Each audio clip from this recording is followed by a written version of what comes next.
So my people, this is the latest update concerning Nnamdi Kanu's matter. You guys know that last week his case has been reassigned to another judge, and a lot of people are looking forward to know who is the new judge, as well as when the case will resume under the new judge. So in this particular interview, senior advocate of Nigeria, Chukwuma Machukwume, who advises Nnamdi Kanu's legal team, is here to answer all these questions and more, as well as what next for Nnamdi Kanu's matter. So my people, without wasting your time, let me allow you guys to watch the video. Leave your thoughts in the comment section about the video, as well as everything that he said here, and also subscribe if today is your first time here. Give this video a like and also share it. Thank you so much for doing so. Welcome to Jammercy News TV.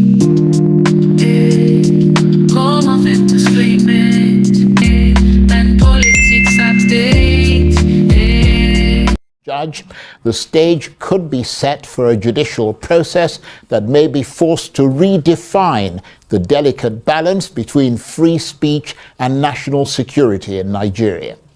With the government accusing Mr. Kanu of making broadcasts that incite public violence and threaten Nigeria's unity, and Mr. Kanu denying all accusations and insisting on his right to advocate for self-determination, how much can the fundamental right to express oneself freely, as guaranteed by the Constitution, be circumscribed by the need to protect the security of the nation?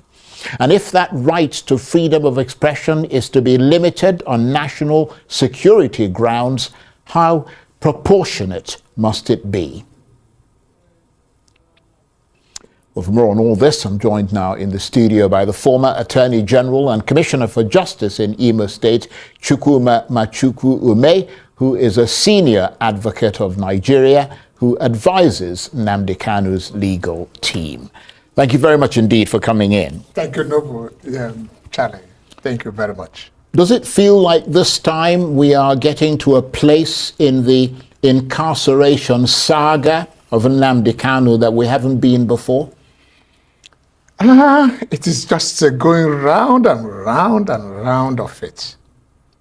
And that is why I made my letter to the president. That's the second time. I'm going to come to that in a minute. Yes. But let's just go sequentially. Yes.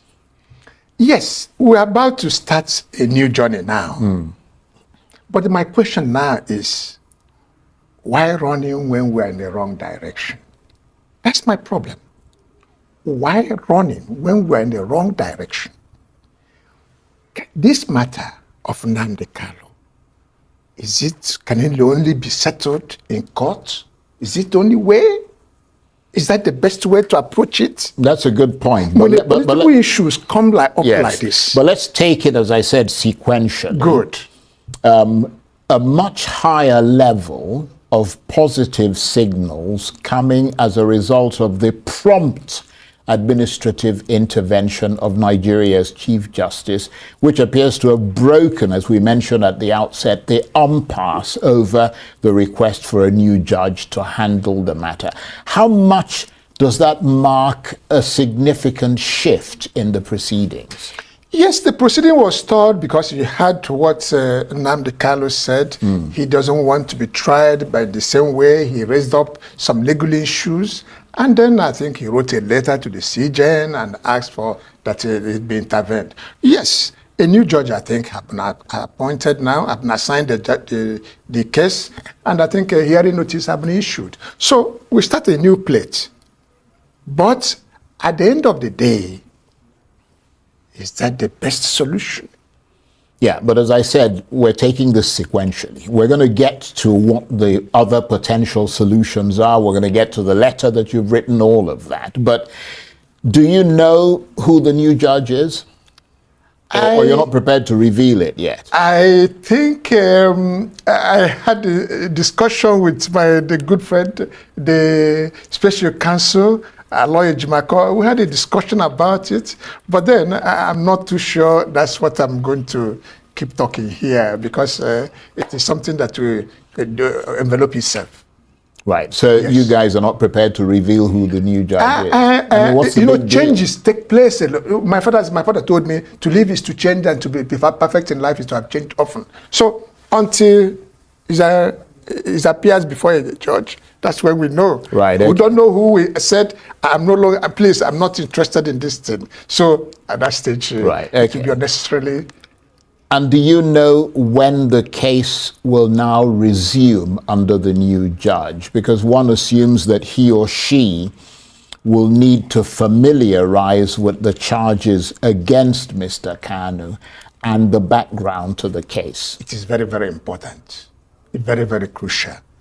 That case is a very complicated matter. So it is not something you just pick and start flowing with it. No. There's need to take some time to study because it is a complicated matter.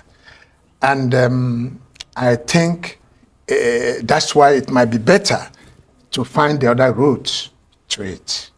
So that's what I'm thinking. Yeah, well, look, what you're thinking has nothing to do with what the reality is Yes, right the now. The reality is that there's a case in court. Yes, yes. A new judge has been assigned. Exactly. So let's move on that trajectory. Yes. You're a lawyer. Yes. You're a senior advocate of Nigeria. Yes. And peripherally, you advise that legal team. Yes. So let's move on that trajectory.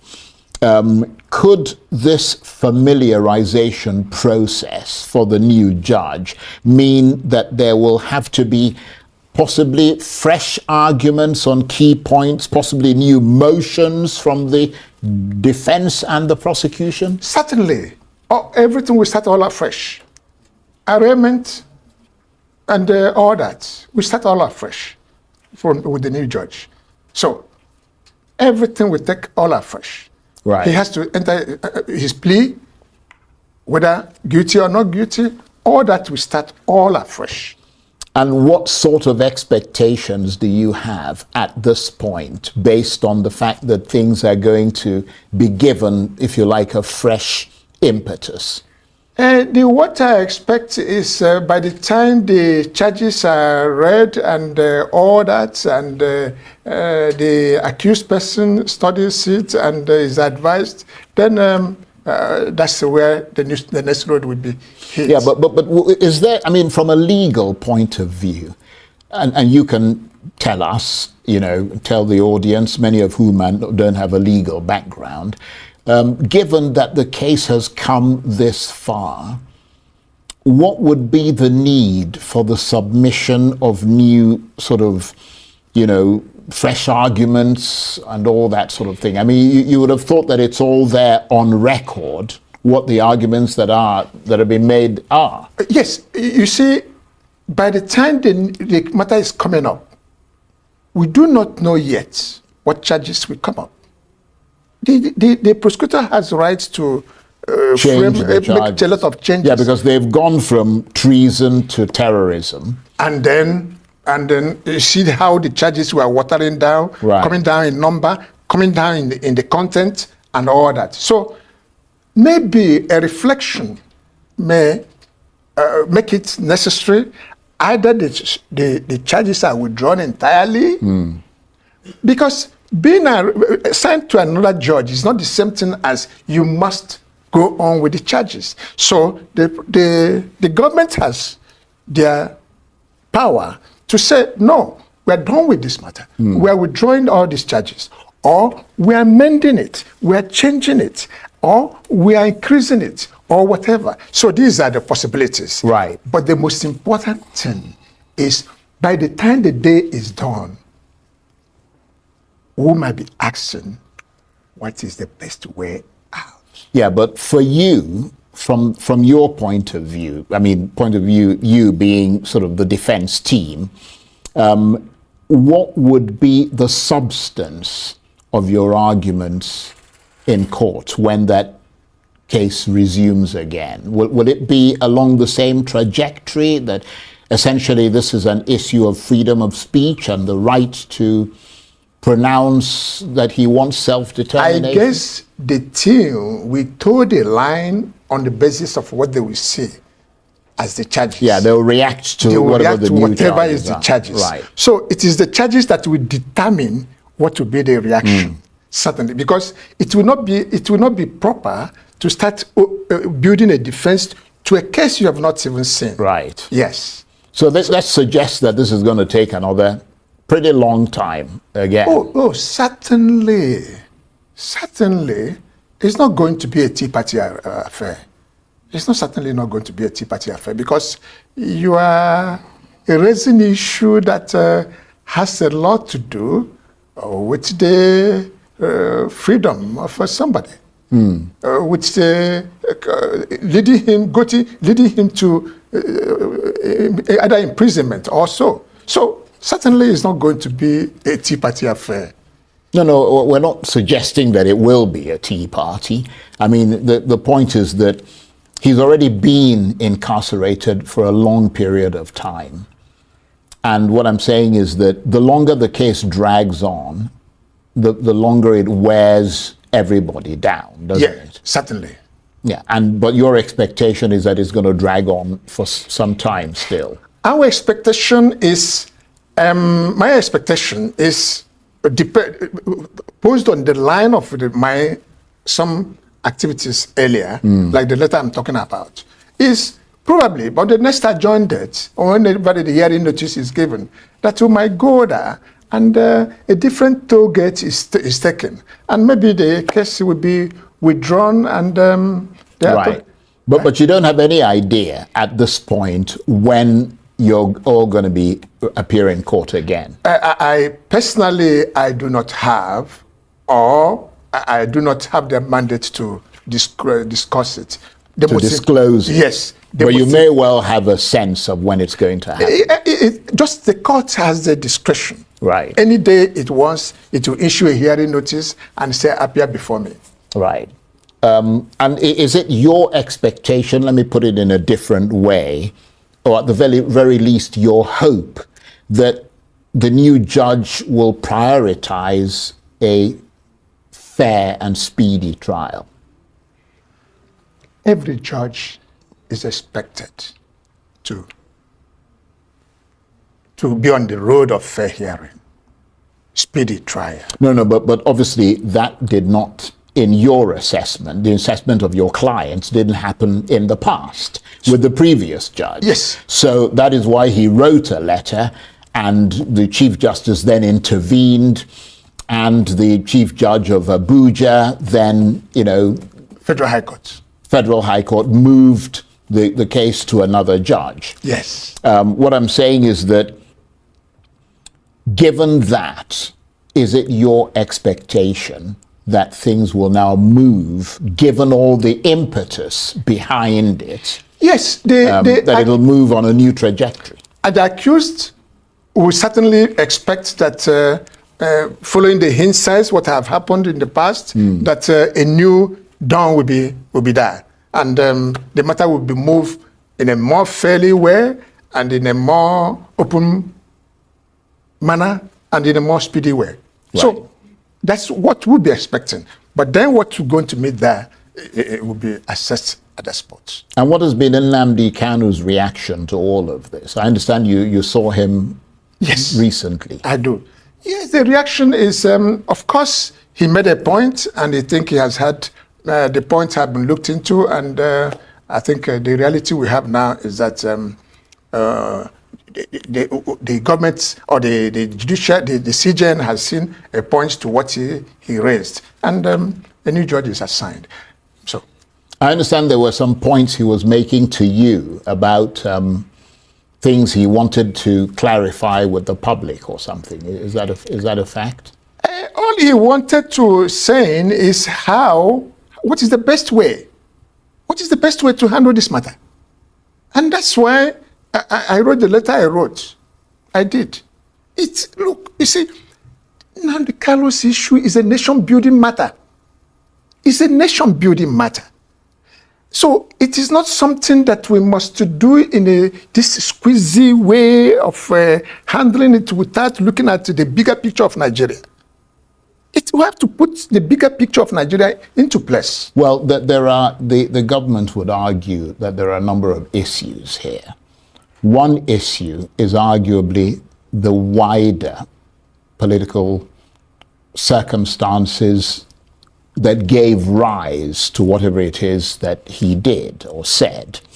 The other one is the impact of whatever it is he said and did. And the government's argument is that the impact was one that created a restive environment in Nigeria, led to violence, and in those circumstances, if it is deemed by a court of law, to at least certainly the Attorney General, the prosecuting officers, to have led to the commission of violence and a crime, then obviously it would end up in a court. Yes, I get what you're saying. But there's something I want to ask you. So it's a matter of the determination of a court in that regard. No, please. That's not all that needs to be considered. No, I didn't say that's all that needs to be considered. Because but that's something that is to be considered. Yes. If it led to the commission of a crime or violence. There is one point more. If you see the nature of killing that has taken place in Nigerian states, rendering so many of our citizens to be in IDP camps, the murdering that have been taking place, you remember the 70 people killed in Benue State, the 100 killed in Benue State, the all other states that were the aborigines were being killed. What has happened upon all these people? But the head of the Mieta Allah happened given a pardon. He had been freed. So, when you're talking about what happened in Benue, Jos, Southern Kaduna, Taraba, where citizens have left their villages and now in IDP camp, what about those ones? But the people that really engineered these murderous episodes, have they not been granted knowledge by the Attorney General of the Federation? Then what about Sunday Igboho of the Odua state? How about it? You see, this question cannot be taken out of context. The most important thing is there is a problem. There is an issue. You cannot look these issues without looking the background. Okay, let's talk about that background, because we've been talking so far, and I did say that we would get to the other side. We've been looking at the legal side of things. On the political side, there was talk from the Southeast governors, members of the National Assembly, etc., holding meetings with the president, holding press conferences, addressing Nigerians and so on, to try to urge the president to get his Attorney General to drop the case. Where do things stand on that front? Because up till just a few months ago, we were being told that, we saw the Southeast governors all get together and make an announcement they were going to meet the president. We saw people like Honorable Obi Aguocha, who represents him in the National Assembly. Nnamdi Kanu is from his constituency.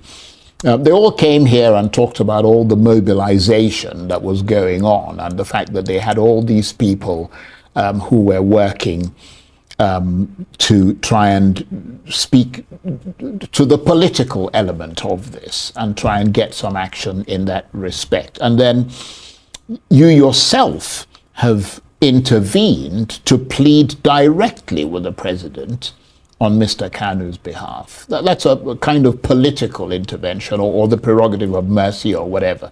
What is the situation with all of that? The situation is, as you have rightly pointed out, different well-meaning Nigerians.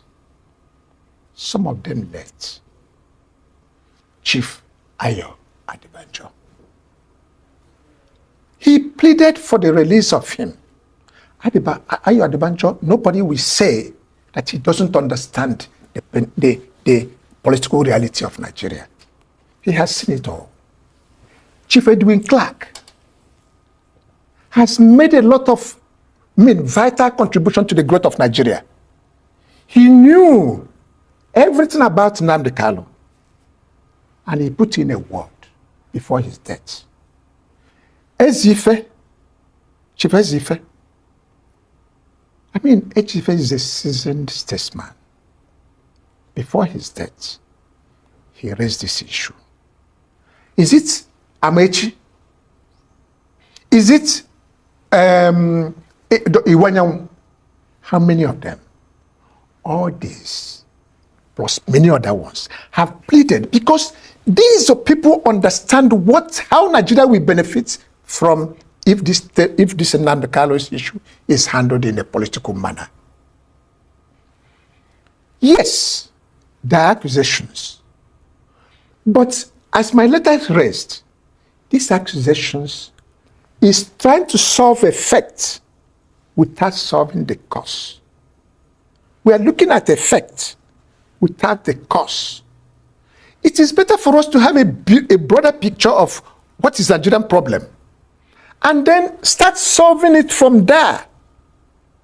A situation where there is an element of discrimination in treatment of different people, you are laying a foundation for that a job will not be easy to be finished. Because as long as the pain is still there, the friction will be there. It's not the first. You remember the Calabar prison. Calabar prison. You remember the people that came from the exile. All these came and yet contributed to the growth of Nigeria. I want to let you know, yes, Nnamdi Kanu, you saw him talk this, there's explanation for that.